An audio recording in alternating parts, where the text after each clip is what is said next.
उधर यूपी में चुनाव आयोग के निर्देश के अनुसार इस बार चुनावी प्रचार को डिजिटल कर दिया गया है, जिसके बाद सभी पार्टियों ने युद्ध स्तर पर चुनाव प्रचार शुरू कर दिए।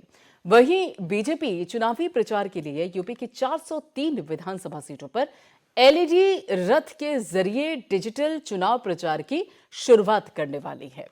सीएम योगी आदित्यनाथ यूपी के सभी विधानसभा सीटों पर एलईडी रथ रवाना करेंगे, जो सरकार के कामकाज, योजनाओं, उपलब्धियों को जनता के बीच लेकर जाएंगे और साथ ही बताएंगे भी। इसके लिए बताया जा रहा है कि नेता भी जनता से सीधा संवाद करेंगे। तो योगी आदित्यनाथ एलईडी रथ रवाना करेंगे और रथ पर सवार बीजेपी की चुनाव प्रचार होने वाला है। अलग अलग जिलों में, अलग अलग हिस्सों में ये जो एलईडी रथ है वो रवाना होगा और नेता इस एलईडी रथ के जरिए डिजिटली चुनाव प्रचार प्रसार कर पाएंगे। 403 विधानसभा सीटों पर बीजेपी का ये चुनावी रथ रवाना होगा।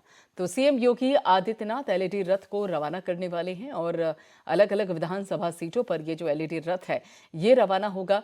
यूपी में डिजिटल चुनाव प्रचार को लेकर ये एक अलग रणनीति देखने को मिल रही है और ऐसे में बताया जा रहा है कि इसी डिजिटल रथ के जरिए, एलईडी रथ के जरिए जो बीजेपी के नेता हैं वो जनता से जुड़ सकेंगे, जनता से सीधा संवाद कर सकेंगे। यानी कि पहले क्या होता था कि अलग अलग जो हिस्से थे, 403 विधानसभा सीटें, वहां पर उन एक एक सीट पर बाकायदा सभाओं का आयोजन किया जाता था, रैलियों का आयोजन किया जाता था, रोड शो का आयोजन किया जाता था। लेकिन अब कोरोना के चलते, कोरोना काल के चलते और इसके साथ ही आचार संहिता के चलते फिलहाल जो इस तरह की रैलियां हैं, जो इस तरह की सभाएं हैं, उन पर रोक लगा दी गई है। तो ऐसे में अब एक नई रणनीति यहाँ पर बीजेपी की देखने को मिल रही है।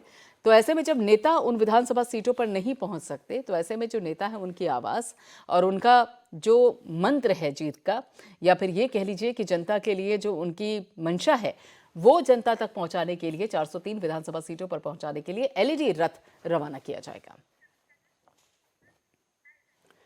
और इसी बाबत आगे की बातचीत करने के लिए सीटेन न्यूज के ब्यूरो चीफ लखनऊ से शबी हैदर जी हमारे साथ जुड़ चुके हैं। शबी हैदर जी, गजब का आइडिया कहेंगे इसे, मतलब एक तरीके से जनता तक खुद नहीं पहुंच सकते हैं तो कम से कम अपनी आवाज पहुंचाएंगे एलईडी रथ के जरिए, लेकिन ये आइडिया काम कितना करेगा?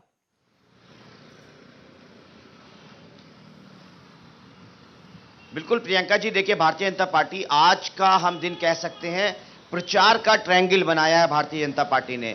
मेरठ में गृह मंत्री अमित शाह हैं, आगरा में जेपी नड्डा है, राष्ट्रीय अध्यक्ष हैं, वो बरेली तक आएंगे, डोर टू डोर कैंपेन की शुरुआत करेंगे और जब तक जेपी नड्डा बरेली पहुंचेंगे डोर टू डोर कैंपेन की शुरुआत करने, तब तक यहां से लखनऊ से मुख्यमंत्री योगी आदित्यनाथ जी डिजिटल रथ को रवाना कर चुके होंगे। तो कह सकते हैं देखिए कितने स्मार्ट तरीके से, कितने व्यापक तरीके से जिस कैंपेन कर्फ्यू को लगाया था चुनाव आयोग ने, उस कैंपेन कर्फ्यू की जो काट है, जो तैयारियां हैं, वो लाजवाब है। भारतीय जनता पार्टी की तरफ से जितनी भी तारीफ की जाए उतनी कम है।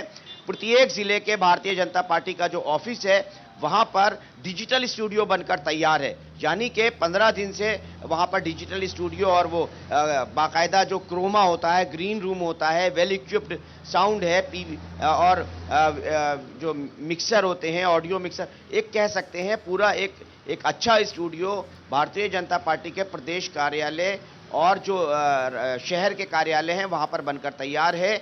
एलईडी वैन रवाना किए जा चुके हैं और एलईडी वैन इस समय मैं कह सकता हूं कि एक बहुत बड़ा एक हथियार के तौर पर, एक टूल के तौर पर, प्रचार के टूल के तौर पर एलईडी वैन एक बहुत बड़ा सहारा है राजनेताओं के लिए, क्योंकि ये एलईडी वैन जब मूव करेंगे, कहीं मार्केट में होंगे, कहीं किसी सभा स्थल पर होंगे, किसी बाजार में होंगे, किसी नुक्कड़ पर होंगे।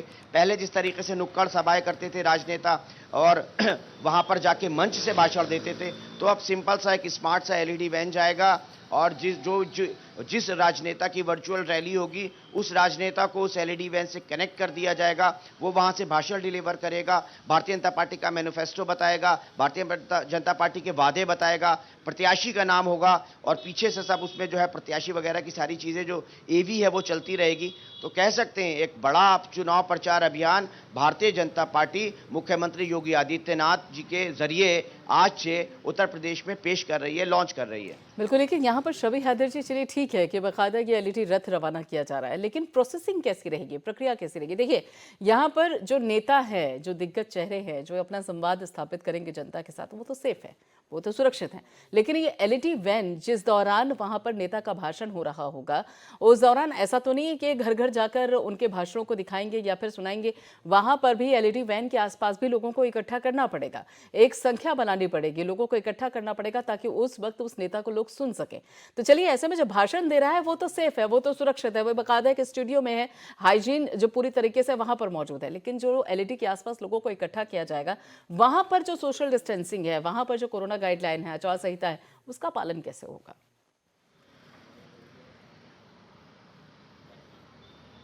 बिल्कुल, देखिए ये एक बड़ा सवाल है, ये एक टेढ़ी खीर है और इस समस्या से दो चार करना होगा भारतीय जनता पार्टी को। आखिर जो लोग बाज़ारों में हैं, जो लोग पब्लिक प्लेस पे हैं, जो लोग वॉक इन कर रहे हैं और सपोज़ दैट आप मॉल में जा रही हैं, किसी मॉल में शॉपिंग करने जा रही हैं और मॉल के बाहर जो है भारतीय जनता पार्टी का जो डिजिटल रथ है वो खड़ा हुआ है और वहाँ पर पर्टिकुलर कोई नेताजी भाषण दे रहे हैं। तो अब उस जगह पर जो लोकल पुलिसिंग होगी, जो लोकल अथॉरिटीज़ होंगी, उनकी जिम्मेवारी होगी कि वो किस तरीके से वहाँ पर कोविड प्रोटोकॉल्स का पालन कराते हैं। क्योंकि चुनाव आयोग बहुत सख्त है और जिस तरीके से चुनाव आयोग की हम अभी तक की सख्ती की बात करें तो उसके निर्देश पर सैकड़ों की तादाद में लोगों पर एफआईआर दर्ज हो चुकी है, सैकड़ों की तादाद में जो है वो चालान काटे जाने शुरू हो चुके हैं। मैं खुद यहाँ पर देखा है समाजवादी पार्टी कार्यालय के बाहर जब सौम्य प्रसाद मौर्य और दूसरे सारे नेताओं ने समाजवादी पार्टी की सदस्यता ग्रहण की थी तो उस दिन बाकायदा जो है वो लोगों का मास्क का चालान किया जा रहा था, पब्लिक गैदरिंग नहीं होने दी जा रही थी,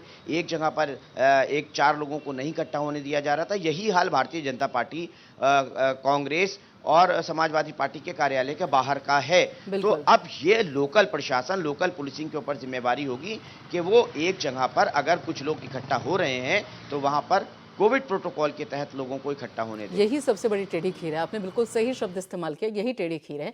और सबसे अहम बात देखिए, जब रैलियां होती थी, जब सभाएं होती थी, तब भी जो बड़े चेहरे थे, दिग्गज चेहरे जो मंच पर आते थे, वो तो सुरक्षित ही रहते थे, क्योंकि उनकी जो दूरी है वो जनता से कोसों दूर होती थी और एक मंच पर रहते थे, वहां पर सभी तरह की सुविधाएं रहा करती थी, बाकायदा जो अलग अलग चेयर्स पे वो बैठा करते थे, एक मंच से वो संबोधित करते थे। पिसती कौन थी? आम जनता, क्योंकि वो भीड़ भाड़ में बैठी होती थी। और अब भी वही स्थिति है। अब भी यहाँ पर जो भाषण देगा, जो यहाँ पर अपनी जो बातें हैं, अपनी जो उपलब्धियां वो जनता तक पहुंचाएगा, वो अभी सुरक्षित है। लेकिन फंस कौन रहा है? अभी आम जनता फंस रही है, क्योंकि उनको सुनने के लिए बाकायदा एक गैदरिंग करनी पड़ेगी। अच्छा, यही वो एक चीज भी है जिसको लेकर खास तौर पर अगर देखा जाए तो समाजवादी पार्टी के अध्यक्ष यानी कि अखिलेश यादव ने कहा भी था कि देखिए, सत्ता पक्ष के पास तो बहुत सारे संसाधन है, वो तो कर भी लेंगे, लेकिन जो छोटे दल है वो किस तरीके से डिजिटली प्रचार करेंगे। चलिए, यहाँ पे संपर्क नहीं हो पा रहा है शबी हैदर जी से, लेकिन आपको बता दें कि ये एक बड़ी चुनौती है। देखिए, जिस तरीके से पहले जब सभाएं होती थी और बाकायदा जो रैलियां होती थी, उसमें तब भी जो नेता थे उनकी दूरी रहती थी आम जनता से और एक तरीके से जो पूरी जो गाइडलाइंस है वो मंच पर पालन होती हुई नजर आती थी। लेकिन आम जनता के लिए तब भी चुनौती थी और आम जनता के लिए अब भी चुनौती है।